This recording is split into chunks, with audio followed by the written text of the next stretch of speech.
الحمد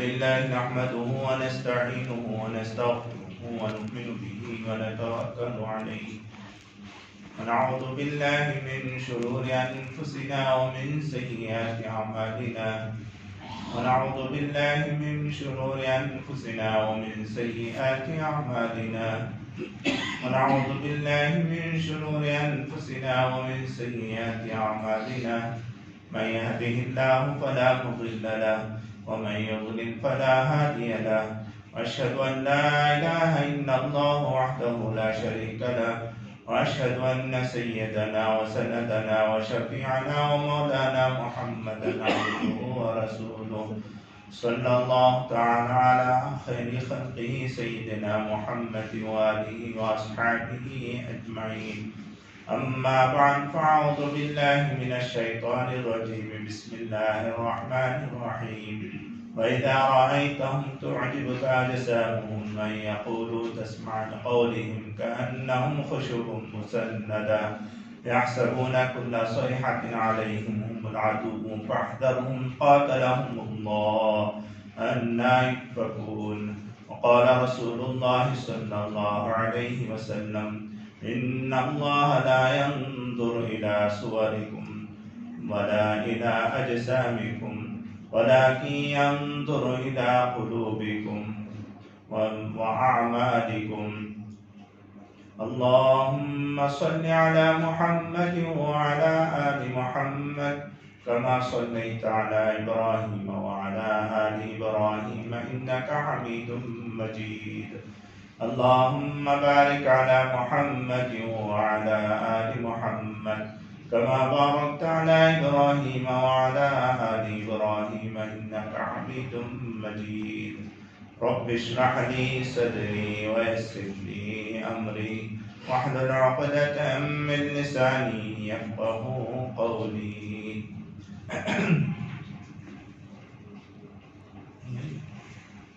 سامنے جو گاڑی کھڑی ہے اس کا یہ آئینہ پورا ادھر پڑ رہا ہے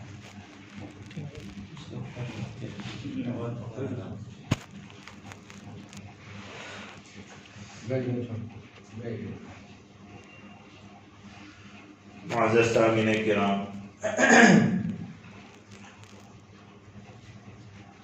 ایک اسلام کی دو صورتیں ہیں، ایک اسلام کی حقیقت ہے، ایک اسلام کی صورت ہے۔ اسلام کی حقیقت الگ ہے، اسلام کی صورت الگ ہے۔ یہ اسلام کی حقیقت یہ ہے کہ اندرونی جو اسلامی حقیقت ہے وہ دنیا کو بدل کر رکھ دیتا ہے۔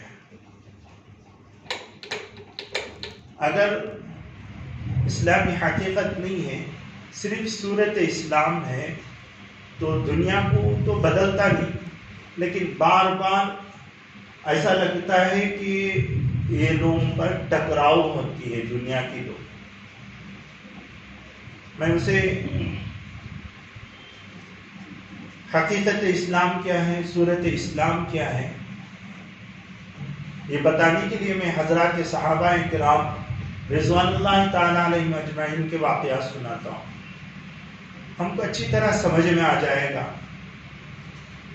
وہ یہ کہ ایک مشہور صحابی رسول حضرت خبیب بن عدی رضی اللہ تعالیٰ عنہ،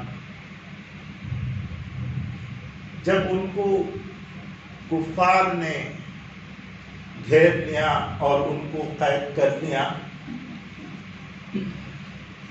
اور انہیں جب تختہ دار پر سولی میں لٹکانے کے لیے تختہ دار پر کھڑا کر دیا ہے، اور چاروں طرف سے تیر اندازوں کو کہہ دیا گیا ہے کہ ان کے جسم میں بار بار تیر مارتے رہے کریں تاکہ ان کو تکلیف زیادہ سے زیادہ ہو، اور اس تکلیف کے وقت میں ایک آدمی ان سے پوچھتا ہے خبیب بن عدی رضی اللہ تعالیٰ عنہ سے، اے خبیب بتاؤ، اگر تمہاری جگہ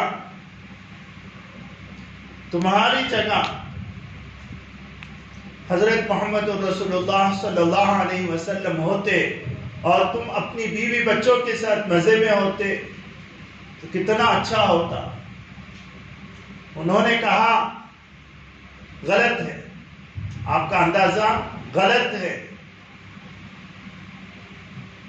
میں یہ تکلیف میں رہوں مجھے کوئی پرواہ نہیں، لیکن نبی صلی اللہ علیہ وسلم کو اپنی جگہ میں رہتے ہوئے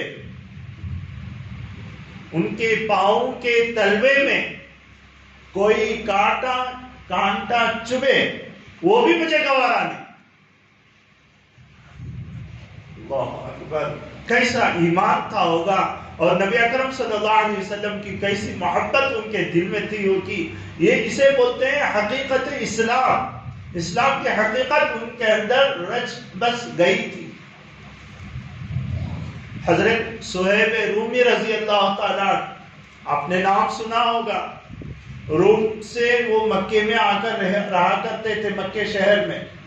نبی اکرم صلی اللہ علیہ وسلم کی دعوت پر انہوں نے اسلام قبول کر لیا، اور انہیں بھی تکلیفیں دی گئیں، انہیں بھی تکلیفیں، آزمائشیں، مصیبتیں آئیں، اور جب وہ ہجرت کے لیے نکل رہے ہیں تو لوگوں نے آ کر کھڑے ہو گئے، کفار مکہ انہیں وہاں پہ گھیر لیا اور کہا کہ اے صہیب، جب تم روم سے آئے تھے تو خالی ہاتھ آئے تھے، یہاں پہ آ کے کمائے، یہاں پہ آ کے مالدار بنے، یہاں پہ آ کر آپ کو مال ملا، یہ مال نہیں لے کے جا سکتے آپ۔ دو حقیقت تھی، یا تو اسلام کو چھوڑنا یا نہیں تو مال کو چھوڑنا۔ انہوں نے مال کو چھوڑا، اسلام کو پکڑا۔ کیا تھی ان کے اندر، ان کے پاس کیا تھی؟ حقیقت اسلام تھی۔ اسلام کتنی بڑی چیز ہے ان کو معلوم تھا، اسلام کیسی بڑی دولت ہے انہیں معلوم۔ حضرت ابو سلمہ رضی اللہ تعالیٰ جب ہجرت کے لیے ہجرت کرنے لگے تو ام سلمہ، ان کی اہلیہ، ان کو بھی لے کر جانے لگے ہجرت میں۔ انسان جب ایک شہر کو چھوڑتا ہے اور پھر وہاں آنا ہی نہیں چاہتا تو اپنی بیوی بچوں کو ساتھ لے کر جاتا ہے، یہ بھی ساتھ لے کر گئے۔ تو ام سلمہ کے گھر والے آ کر کھڑے ہو گئے، خاندان والے کھڑے ہو گئے، تم جا سکتے ہیں لیکن ام سلمہ نہیں جا سکتی، وہ ہماری لڑکی۔ یہاں یا تو بیوی بچوں کو چھوڑنا نہیں تو اسلام کو چھوڑنا۔ انہوں نے بیوی بچوں کو چھوڑا، اسلام کے لیے انہوں نے ہجرت اختیار کی، ہجرت کے لیے نکل گئے۔ ہم نے دیکھا ہے کتنوں کو بیوی بچوں کے خاطر اپنے اسلام کا ذرا برابر پرواہ نہیں کرتا، لیکن یہاں اسلام کی خاطر وہ بیوی بچوں کا ذرا بھی پرواہ نہیں کر رہے ہیں۔ کیا تھی، کیا اسلام ان کے اندر رچ بس گیا تھا۔ حضرت صہیب رومی، حضرت ابو طلحہ انصاری رضی اللہ تعالیٰ، نام سنا ہوگا، بہت بڑا باغ تھا ان کا، اس باغ میں نماز پڑھ رہے ہیں، کیا کر رہے ہیں؟ نماز پڑھ رہے ہیں۔ نماز پڑھتے پڑھتے یہ باغ کا خیال آ گیا، کتنا اچھا باغ ہے، اور یہاں پہ چڑیا کر ہے نا آ گئی تھی، اس کو نکلنے کے لیے راستہ نہیں مل رہا تھا۔ وہ خوش ہوئے دل ہی دل میں، کتنا اچھا باغ اللہ نے مجھے دیا ہے۔ نماز ادھر ختم کرے، ادھر اللہ کے راستے میں باغ صدقہ کر دی۔ یہ باغ رہنے کی وجہ سے ہی مجھے نماز میں خیال آیا، یہ باغ ہی نہ رہے، یہ خیال ہی نہ آئے مجھے، نہیں، چٹکیوں میں انہوں نے باغ فروخت کر دیا، باغ اللہ کے راستے میں دے دیا۔ کیا تھی؟ اسلام بہت بڑی دولت انہیں معلوم تھی۔ صرف اتنا ہی نہیں، ایک مرتبہ جنگ یرموک کا واقعہ ہے، نبی اکرم صلی اللہ علیہ وسلم پردہ فرما گئے ہیں،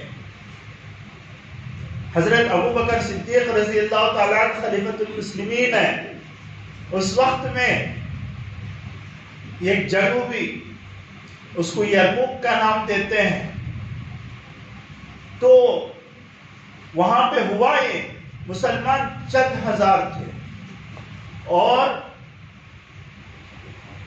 رومیوں ان لوگوں کی تعداد لاکھوں تھی، پھر گئے تھے، اس میں ایک عیسائی بھی اسلام کے جھنڈے کے نیچے وہ بھی لڑ رہا تھا، اس کی زبان سے یہ بات نکل گئی، اے خالد معلوم بھی ہے رومیوں کی تعداد کتنی بڑی ہے، لاکھوں میں ہے، مسلمان ہزاروں میں ہیں، پتا بھی ہے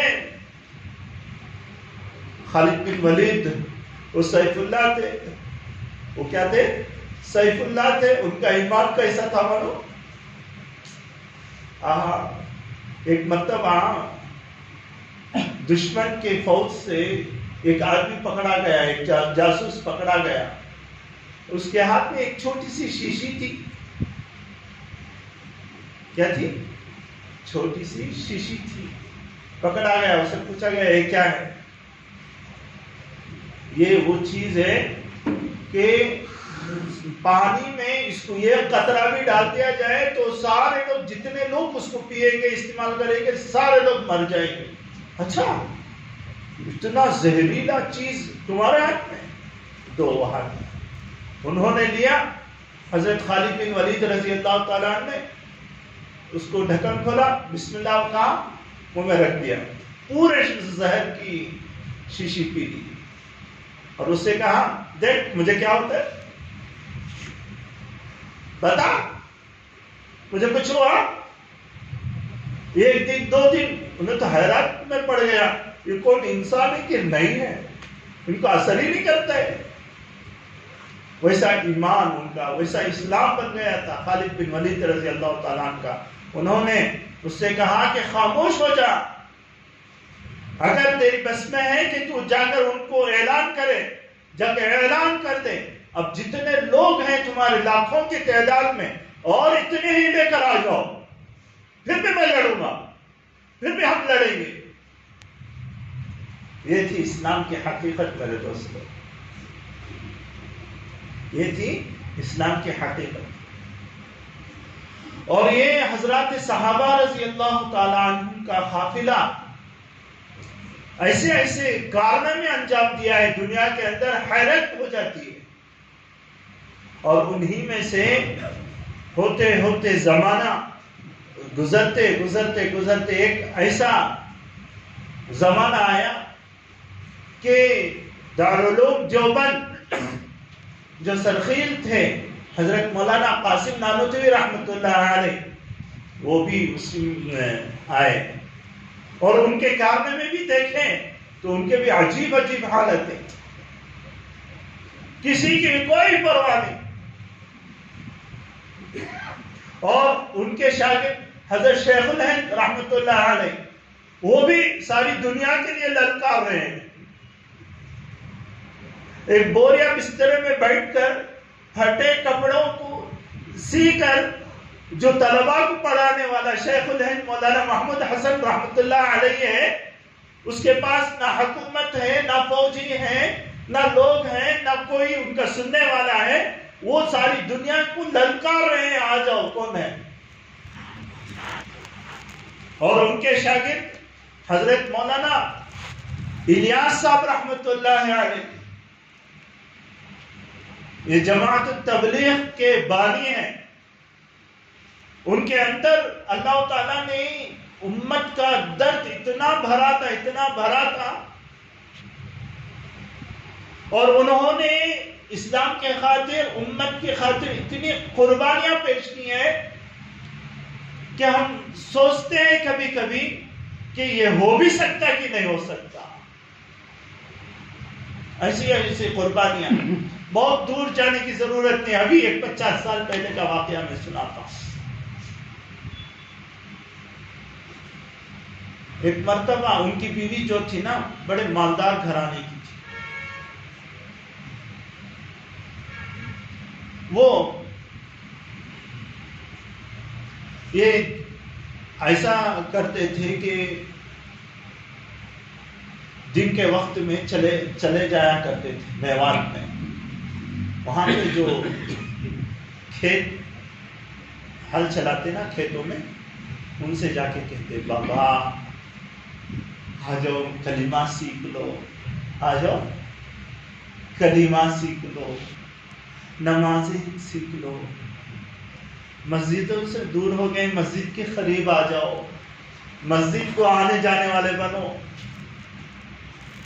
وہ لوگ کوئی ایسا بھی سربراہ رہتا کہ تماچا مارتا چہرے پہ، کھاتے، پھر بولتے کہ آ جاؤ بابا میں تو تماچا کھا لو آپ کا، آ جاؤ کلمہ سیکھ لو، آ جاؤ نماز سیکھ لو، آ جاؤ دعائیں سیکھ لو، آ جاؤ سورہ فاتحہ صحیح کر لو. اور جب وہ آ جاتے تو وہ کہتے کہ ہمارے گھر والوں کو کیا کھلانا پلانا ہے، کوئی چیز ہے. وہ آ کر ہے نا دن بھر میں تم کتنا کماتے، وہ کہتے کہ اتنا روپیہ کماتے، تو وہ آ کر ہے نا روپیہ اپنے پاس سے اٹھا کے ان کو دے اور انہیں پکڑ کر رکھتے. ایسا کرتے کرتے کرتے ایک ایسا وقت بھی آیا کہ ایک مرتبہ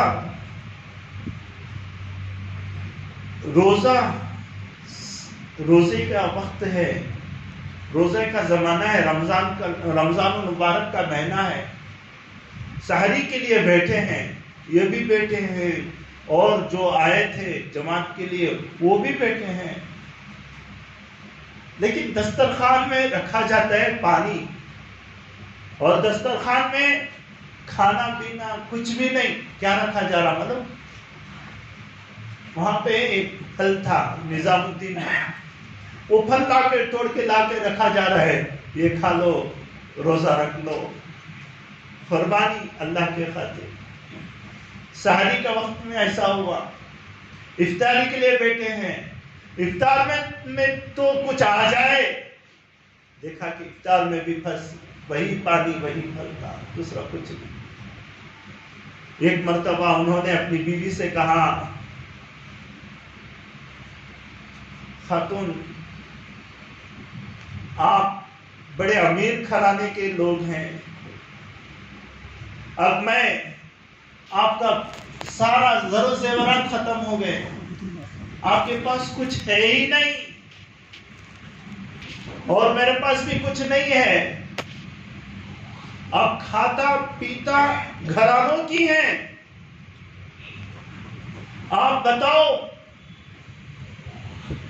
کہ میں ہونا تو میں ایسا کرتا ہوں، میں آپ کو اگر نا چھوڑ دیتا ہوں، یعنی طلاق دے دیتا ہوں، آپ جا کے کسی امیر گھرانے کے آدمی سے شادی کر لینا، آپ ان کے ساتھ رہ جانا. وہ بھی بیوی کس کی تھی؟ حضرت مولانا الیاس صاحب رحمۃ اللہ علیہ کی بیوی تھی. ہاں میرے دوستو، یہاں پہ ایک بات میں بتاتا ہوں، ہم بیوی کو یہی نیک رکھنا چاہتے ہیں، ہم خود نیک رہنا نہیں چاہتے. جبکہ قرآن کا حکم ہے، قرآن کہتا ہے کہ جیسا تم نیک ہوگے ویسا ہی تمہاری بیوی نیک رہے گی. اگر تم بدکار ہو تو تمہاری بیوی بھی بدکار بدچلن ملے گی تمہیں. ہاں، الخبیثات للخبیثین والخبیثون للخبیثات الطیبات للطیبین والطیبون للطیبات. قرآن کا فیصلہ ہے، سورۃ النور کی آیت ہے میرے دوستو. تو بی بی نے کہا، اہل محترمہ نے کہا نہیں، میں کھانا چھوڑ سکتی ہوں، پینا چھوڑ سکتی ہوں، کپڑے مجھے نہ ملے کوئی بات نہیں، لیکن آپ کو نہیں چھوڑ سکتی. میرے دوستو، انہوں نے اتنی قربانیاں پیش کی تو ساری دنیا کے اندر یہ ایسی جماعت تیار ہوئی، کبھی کسی وقت میں حکومت کے خلاف نہیں جاتے، کسی سیاست میں حصہ نہیں لیتے، کسی سیاست میں حصہ نہیں لیتے، کسی کے پیچھے نہیں پڑتے، اگر کوئی 1000 اعتراض کرے 1000 اعتراض کا جواب بھی نہیں دیتے، ایک اعتراض کا جواب بھی ان کے پاس نہیں ملے گا.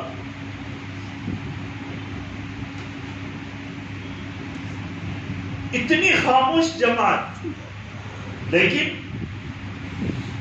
ایسی حیرت ناک جماعت، کتنے شرابی کبابی لوگوں کو نمازی بنا دی.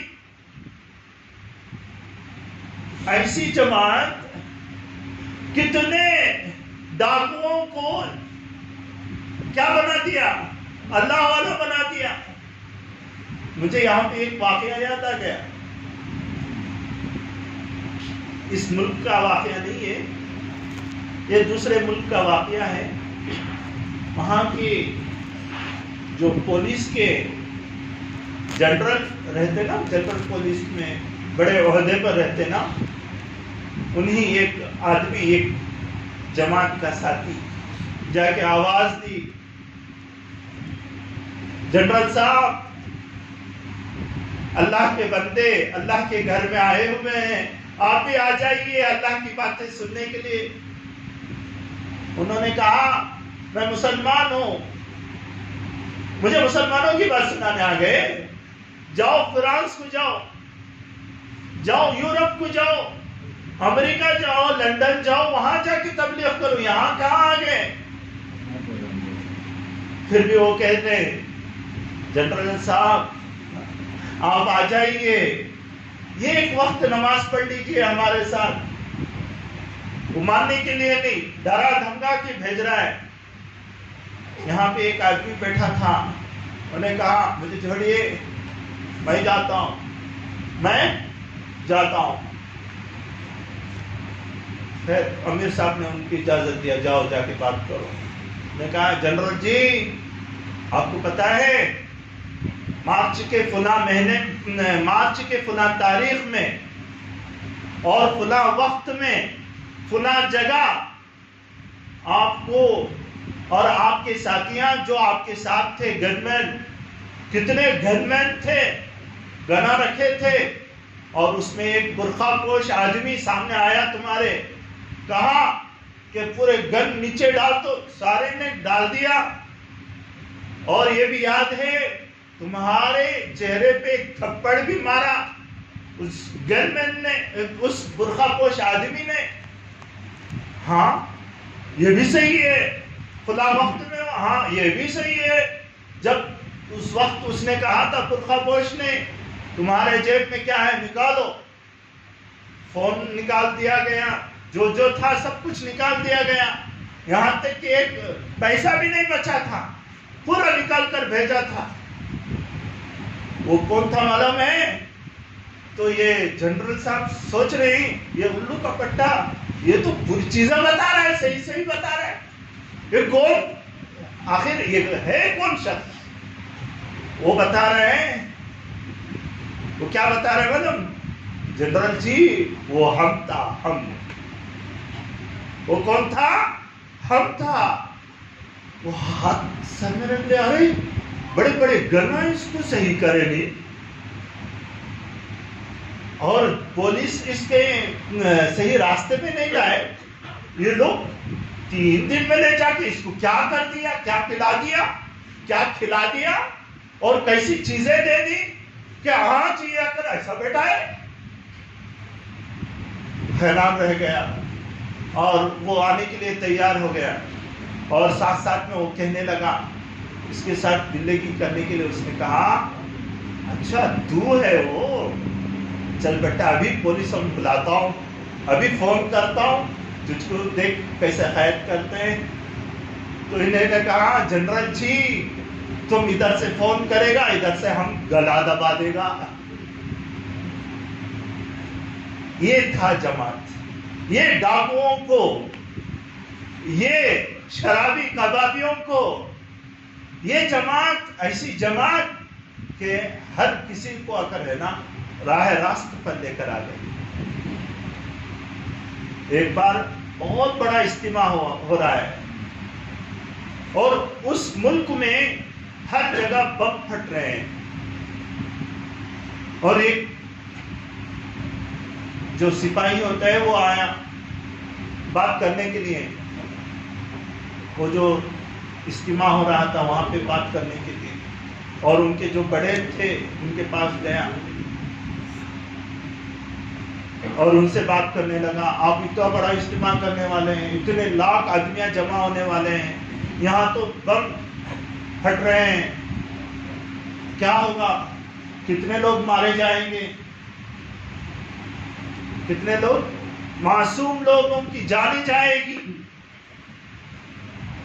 آپ ایسا مت کیجئے، اتنا بڑا اجتماع مت کیجئے، رکا دیجئے. انہوں نے کہا ان کا نام کیا تھا معلوم ہے؟ ابھی زمانے میں انتقال ہوئے حاجی عبد الوہاب صاحب رحمۃ اللہ علیہ. انہوں نے کہا بھائی ایسا کرو، جتنے چور ہیں، جتنے ڈاکو ہیں، جتنے بم گرانے والے ہیں، جتنے دہشت گرد ہیں، جتنے ملک کو نقصان پہنچانے والے ہیں، ان سب کو لے کر آ جاؤ یہاں پہ، ان سب کو جمع کر دو یہاں پہ. بعد میں دیکھو تماشا. وہ حیران ہو گئے، ارے ہمارے ہاتھ سے ان کو سدھارنے نہیں ہوا، آپ لوگ کیا سدھاریں گے؟ انہوں نے کہا نہیں، یہاں پہ جو بھی آتا ہے بدل کے جاتا ہے. یہاں پہ ڈاکو آتا ہے، یہاں پہ چور آتا ہے، یہاں پہ زانی آتا ہے، یہاں پہ بڑے بڑے گنہگار مجرم لوگ یہاں پہ آتے ہیں تو نیک بن کر نکلتے ہیں. یا اسی جماعت میرے دوستو، ہاں یا اسی جماعت، اس جماعت پر ایسے ان کے کیا ہے، ان کے بدن دیکھیں، جیسے کہ میں نے سورہ منافقون کی آیت خطبے میں پڑھی تھی، وَإِذَا رَأَيْتُمْ تُعْجِبُكَ أَجْسَامُهُمْ. جب آپ ان کو دیکھیں گے تو ان کے ڈیڑھ ڈول ایسا اچھا لگے گا، کتنا خوشنما. وَإِن يَقُولُوا تَسْمَعْ لِقَوْلِهِمْ. جب وہ بات کرنے لگیں گے نا تو اتنی شیرنی رہے گی ان کی باتوں میں کہ انہی کو کان لگا کر سنتے رہیں گے. كَأَنَّهُمْ خُشُبٌ مُسَنَّدَةٌ. وہ ایک سو کی لکڑی کی طرح، وہ حقیقت میں سو کی لکڑی کی طرح ہے کہ جس کو چاروں طرف سے سہارا دے کر کھڑا کیا ہے. ایسے لوگ آج بھی دنیا میں موجود ہیں. ایسے لوگ آ کر رہنی، ایسی جماعت کو بھی وہ سوچ رہے ہیں کہ اس جماعت کی وجہ سے ہمارا بادشاہت ختم ہو جائے گی، ہم یہاں سے نکل جائیں گے، ہماری جو عیش و عشرت کی جو زندگی ہے اس کو ختم کرنا پڑے گا. وہ لوگ کرنا بک رہے ہیں. ہاں یہ ہر زمانے میں ہوتا گیا.